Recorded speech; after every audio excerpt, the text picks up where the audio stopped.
북한은 모든 단독 기사의 무덤이다. 북한 취재 전문가로 5번에 걸쳐 방북 취재를 다녀온 고발뉴스 이상호 기자의 말이다.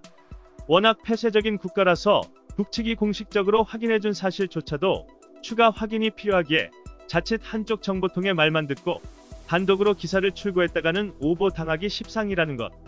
요즘 북한 김정은 위원장의 신병과 관련해 다양한 단독 기사들이 나오고 있는데 그 중에서 제일 심각한 문제를 뉴스검색이 짚어드린다. 구독, 좋아요 감사합니다. 북한 독재자 김정은이 죽거나 뇌사했거나 멀쩡하다는 소문이 돌았다. 26일자 뉴욕포스트의 기사 제목이다. 죽었을 수도 있고 멀쩡할 수도 있다는 극과 극의 소문들. 그 소문에 근거한 각종 기사들이 모두 미확인 보도라는 얘기다. 이런 와중에 미디어오늘은 26일 김정은과 관련해 몇몇 언론들이 확인하기 힘든 주장을 평가나 분석, 취재 없이 그대로 전하면서 독자들의 혼란을 부추기고 있다고 경고하고 나섰다. 그러면서 장성민 세계화 동북아 평화포럼 이사장이 SNS에 올린 김정은 사망 가능성 게시글을 그대로 복붙 보도한 언론을 비판했다.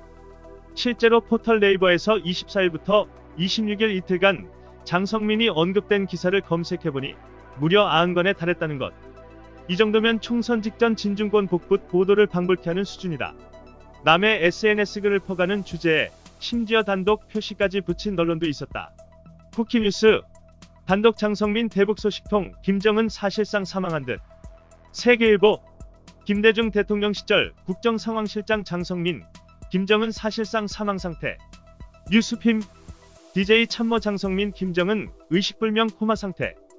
모두 직접 취재한 내용이 아니라 장성민 씨가 소식통으로부터 들었다는 내용을 복사해 그대로 기사로 출고한 것이다. 과연 장성민 씨는 언론이 인용할 만한 충분한 자격이 있는 사람일까? 언론은 장성민 이사장을 김대중 정부 인사, 북한 전문가로 설명하고 있는데 근거는 부족하다. 언론이 장 이사장을 선호하는 이유는 그가 TV조선에서 지난 2012에서 2016년까지 5년 동안 장성민의 시사탱크 진행자였던 점을 평가한 때문이 아니겠냐는 분석이다. 하지만 그는 해당 프로그램을 진행하면서 5.18 민주화운동 북한군 침투설을 여과 없이 내보내 사회적으로 논란이 됐던 인물이다. 그 결과 장성민의 시사탱크는 박근혜 정권 방송통신심의위원회에서조차 오보, 막말, 편파방송 등으로 최다 제재를 기록했다. 특정인의 주장을 넘어서 그냥 인터넷상에 떠도는 소설을 흥미거리로 기사화하는 경우도 있다. 21일 인사이트는 23일 제2차 한국전쟁 발발한다는 충격적인 기사를 출고했다. 이 기사는 즉각 2만 개가 넘는 댓글이 달리는 등 폭발적 반응을 이끌어냈다. 공유만도 700번 넘게 이뤄졌고 아예 페이스북 피드에 추천 게시물로 올라왔다. 위키트리 내일 제2차 한국전쟁 일어납니다. 경기일보 내일 새벽 전쟁이 일어납니다 등 여타 언론으로도 파급되었다. 전쟁 발발 날짜까지 박아서 보도된 이 기사는 전대숲이라는 커뮤니티에서 출발했다. 전대숲은 익명으로 운영되는 전국대학생 대나무숲 페이지인데 여기에 올라온 예언, 즉 뇌피셜을 언론이 공식 기사화한 것이다.